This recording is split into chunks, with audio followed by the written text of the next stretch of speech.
This video today is to show you the calibration procedure for the SW series. I'm going to be using an SW5. When you're calibrating, make sure that you do look for the proper capacity of your scale and know what actual scale you're working with. Now, the first thing we're going to want to do is remove the platter on the top of the scale just so we can locate inside here in this port.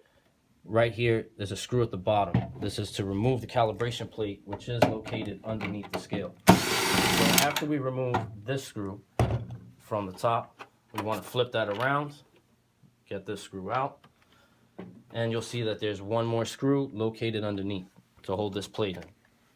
Now, we go ahead and we remove this screw in order to get rid of this plate that's in here to access that calibration switch right in there. So what we're going to want to do is just hold this in, flip this around. While turning the scale on, you'll see 1 on the display and then cal 1. Now we're ready to calibrate, so let's put our platter back on the scale. So get it in there, nice and secure. All right, now what we're going to want to do first is navigate to cal 10. You do so by pushing the Tar key until you see cal 10 on your display. In order to enter into the setting, press the 0 key. Now it says unit and 1 is flashing. 1 is for pounds, which is good. We want to calibrate in pounds today. Make sure that you know which type of scale you're working with your SW to know whether it's kilograms or pounds. 0 is for kilograms, 1 is for pounds. Now you press the 0 key. It says kappa, that's the capacity. This is flashing zeros and then 5. If you wanted to change this number, you would just use the Tar key to move to the right. And if you wanted to change the number, you would use the unit key in order to change that number. We want to keep it at 5. That is our capacity with the scale we're working with today. So let's press the 0 key. Now you can see N/D. This is your middle weight that you're going to be using to calibrate. This is 2 pounds.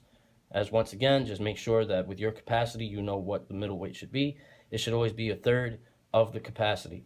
So now we have it set to that. That's fine. 0 key. Unit decimal place, as you see here on the capacity, 5 pounds by 0.002. So there's 3 decimal places. That's good. Press the 0 key. 1D shows the division, which is 0.002, as I showed on the capacity for the previous menu. This is correct. You want to make sure that this is matching up with your division. So as soon as that's good, you press the 0 key. Dual, this is not a dual range scale, so 0 is good. Press that. Tar, not using that, so 0 is good. Press 0, back to cal 10. Now we're going to navigate to cal 3. This is our actual calibration setting.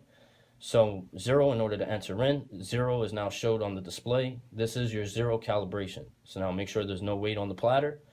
Just press the 0 key once. Once you press the 0 key, it'll show your raw counts. As you see, your raw counts are stable. It'll go to ND up. Now you put that middle weight that you just set up in the cal 10, which is 2 pounds for our scale today. So I'm going to place 2 pounds on the platter. After I have my 2 pounds on, I'm going to press the 0 key again. Shows your raw counts. Bounce around right around the same number, which is good. Then it'll move on to full. Now remove the 2 pounds. We place our full capacity on, which is 5 pounds for this particular model. And then we press the 0 key. You're going to see your raw counts bounce around a bit, which is normal, as I said. Wait till it stabilizes and then say ND down. Now we go back to the middle weight for our 3-point calibration. 2 pounds again. Press the 0 key. Now we see our weight. Now our raw counts are good. And done. Shows cal 3 on the menu. Now all you want to do is push the power key off, turn the scale off. Now to test your weight, just turn the scale simply back on. Wait for it to count up.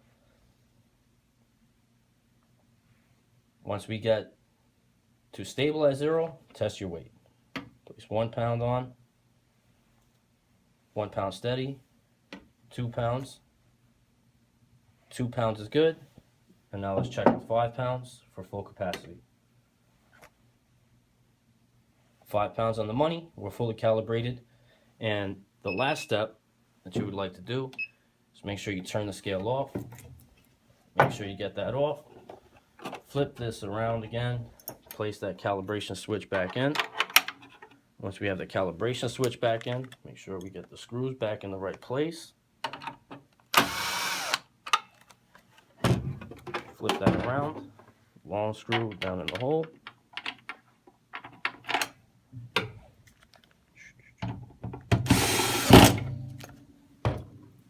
And that's it. We're all set. Fully calibrated.